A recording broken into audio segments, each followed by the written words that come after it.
Hello అండి. బెండకాయ తాలింపు జిగురు లేకుండా పొడి పొడిగా రావాలన్నా, ఆయిల్ తక్కువ పట్టాలన్నా, ఇంకా త్వరగా అయిపోవాలన్నా ఈ వీడియో చూడండి. చిన్న చిన్న టిప్స్ ఫాలో అవుతూ చేశారంటే చాలా పర్ఫెక్ట్‌గా వస్తుంది. మీరే చూస్తున్నారు కదా! పీస్ నలిగిపోకుండా మనకెంత బాగా వచ్చిందో.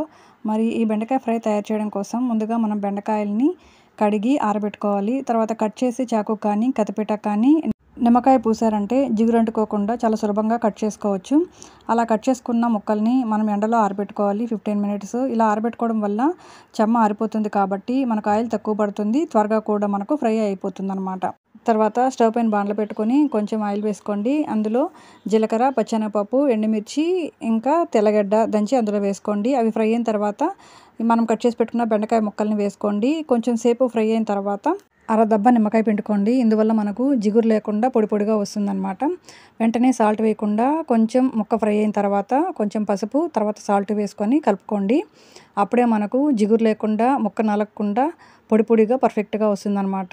కొంచెం సేపు ఫ్రై చేసుకున్నాక ముక్క మెత్తబడుతుంది. దించుకునే ముందు మిరప్పొడి చల్లి ఒకసారి ఫ్రై చేసుకుంటే టేస్టీ బెండకాయ ఫ్రై రెడీ. చాలా పర్ఫెక్ట్‌గా వస్తుంది. పొడి పొడిగా వస్తుంది. జిగురు అస్సలు ఉండదు. ముక్క నలగకుండా చాలా బాగొస్తుంది. Thanks for watching.